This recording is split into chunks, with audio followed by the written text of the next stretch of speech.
아니, 진짜 나만 그래요? 밖에서는 완전 세상 둘도 없는 천사, 에너자이저, 예스맨인데 현관문 딱 열고 들어오는 순간 가족들한테 괴물로 변하는 거예요. 직장 상사가 개소리를 해도 허허 웃고 친구가 무례하게 굴어도 그럴 수 있지 하고 넘어가는데 왜 엄마가 밥 먹어라 한마디 하면 갑자기 속에서 불이 확 올라오는 걸까요? 나 진짜 인성 파탄인가 싶어서 자괴감 들고 밤마다 이불킥하면서 후회하는 분들 오늘 진짜 잘 오셨습니다. 이건 여러분이 나쁜 사람이라서 그런 게 아니라 우리 뇌랑 마음이 보내는 아주 위험한 신호거든요. 오늘 그 가면 뒤에 숨겨진 추악하지만 슬픈 진실 낱낱이 파헤쳐드릴 테니까 끝까지 집중하세요. 여러분, 혹시 감정노동의 총량 법칙이라는 말 들어보셨나요? 우리 마음에는 하루 동안 쓸 수 있는 인내심의 배터리가 정해져 있습니다. 아침에 눈 뜨자마자 출근길 지옥철에서 한번 깎이고, 회사에서 무능한 동료 뒷수습하면서 반토막 나고, 거래처 비위 맞추다 보면 이미 배터리는 빨간불이 들어오죠. 밖에서 우리가 친절할 수 있는 건 인격이 훌륭해서가 아니라 사실 생존을 위해 남은 에너지를 쥐어짜고 있기 때문입니다. 그런데 문제는 집에 돌아왔을 때입니다. 집은 우리 뇌가 가장 안전한 곳이라고 인식하는 공간이죠. 밖에서 팽팽하게 조여놨던 긴장의 끈이 풀리면서 억눌렸던 감정들이 여과 없이 터져나오는 겁니다. 마치 댐에 물이 꽉 찼는데 가장 약한 벽부터 무너지는 것과 같아요. 그 약한 벽이 바로 우리를 가장 사랑해주는 가족인 셈이죠.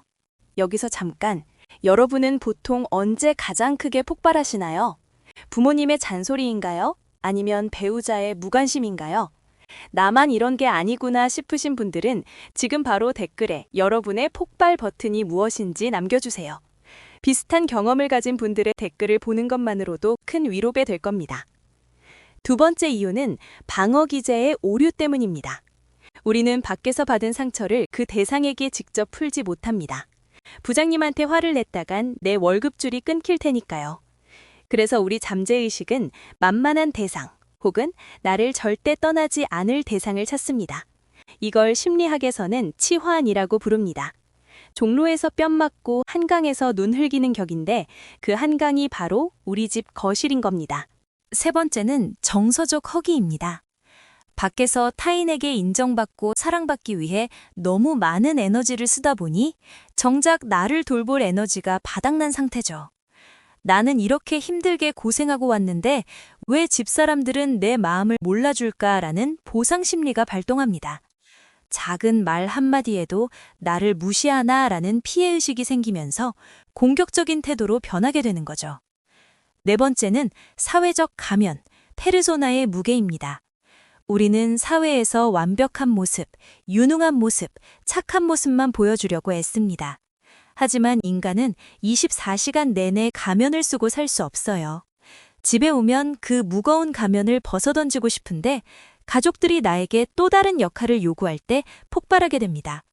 밖에서도 피곤한데 집에서까지 내가 뭘 해야 해? 라는 심리가 지배하게 되는 거죠. 다섯 번째는 가까운 관계일수록 선을 넘기 쉽기 때문입니다.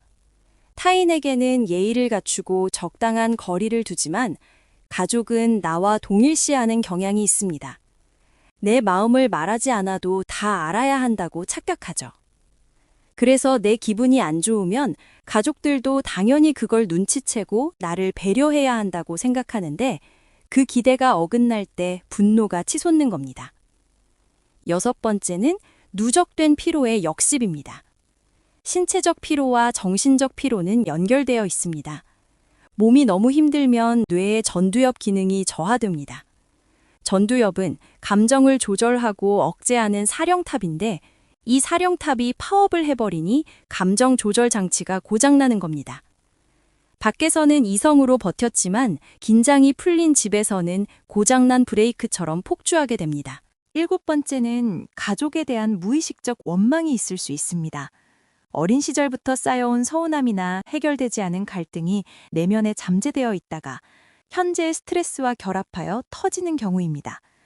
겉으로는 오늘 저녁 메뉴 때문에 화를 내는 것 같지만 사실은 10년 전, 20년 전부터 쌓여온 감정의 찌꺼기가 올라오는 것이죠. 여덟 번째는 자기 혐오의 투사입니다. 밖에서 비굴하게 굴었던 내 모습, 참고만 살았던 내 모습이 너무 싫어서 그 싫은 모습을 가장 닮았거나 나를 가장 잘하는 가족에게 화를 내며 화풀이를 하는 겁니다.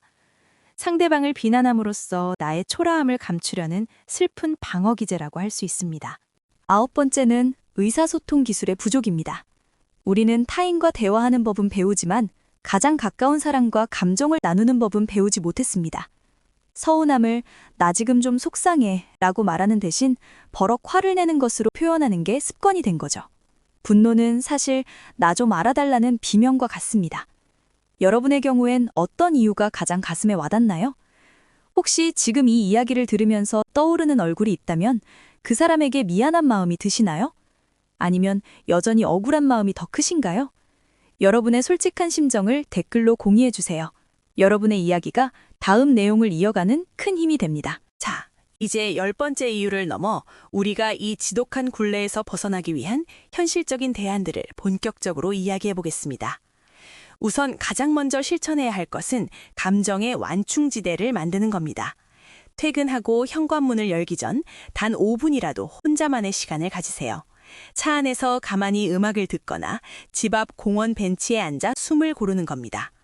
밖에서의 나와 집에서의 나 사이에 스위치를 전환할 시간을 뇌에게 주는 것이죠. 이 5분의 짧은 명상이 여러분의 거실을 전쟁터에서 휴식처로 바꿀 수 있습니다. 또한 가족들에게 미리 자신의 상태를 예고하는 습관을 들여보세요. 집에 들어가자마자 나 오늘 회사에서 진짜 힘든 일이 있어서 지금 좀 예민해.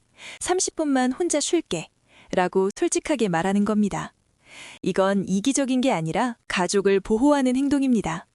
무작정 참고 들어가서 터뜨리는 것보다 내 상태를 투명하게 공개하는 것이 훨씬 건강한 관계를 만듭니다. 평소에 나만의 배터리를 관리하는 법을 익히는 것도 중요합니다. 밖에서 에너지를 100% 다 쓰고 오지 마세요. 일할 때도 적당히 80%만 쓴다는 느낌으로 완급 조절을 해야 합니다. 남을 위해 내 영혼까지 탈탈 털어버리면 정작 소중한 사람들에게 줄 에너지는 남아나지 않습니다. 모두에게 좋은 사람이 되려는 강박을 조금만 내려놓으세요. 내 분노의 패턴을 관찰하는 연습도 필요합니다. 내가 유독 화가 나는 특정 상황이나 단어가 있을 겁니다. 그걸 객관적으로 바라보세요. 화가 치밀어 오르는 순간, 아, 지금 내 뇌가 스트레스를 받아서 전두엽이 마비됐구나 라고 3인칭 시점에서 상황을 인지하는 것만으로도 감정의 수위가 확 낮아집니다. 가족과의 대화법을 아이메시지로 바꿔보는 노력도 필수적입니다. 당신은 왜 맨날 그래? 라는 공격적인 말투 대신 당신이 그렇게 말하니까 내 마음이 조금 슬퍼. 혹은 내가 지금 너무 지쳐서 조용히 쉬고 싶어. 라고 자신의 감정을 주어로 표현해 보세요. 비난이 사라지면 방어적인 태도도 사라지고 진짜 대화가 시작될 수 있습니다. 신체적인 컨디션 관리 역시 빼놓을 수 없습니다. 배가 고프거나 잠이 부족하면 누구든 예민해질 수밖에 없습니다. 집에 오자마자 예민해진다면 혹시 당이 떨어지진 않았는지, 수면이 부족하진 않은지 체크해 보세요. 의외로 따뜻한 물로 샤워를 하거나 가벼운 간식을 먹는 것만으로도 폭발적인 감정이 가라앉는 경우가 많습니다. 마지막으로 스스로에게 조금 더 너그러워지셨으면 좋겠습니다. 집에서 화를 냈다고 해서 여러분이 나쁜 사람인 건 아닙니다. 그만큼 밖에서 치열하게 버티고 살았다는 증거이기도 하니까요. 자책은 오히려 스트레스를 높여 다음날 또 폭발하게 만드는 악순환을 낳습니다. 오늘 내가 참 힘들었구나, 그래서 그랬구나 라고 자신을 먼저 다독여주세요. 우리는 모두 완벽하지 않은 인간입니다.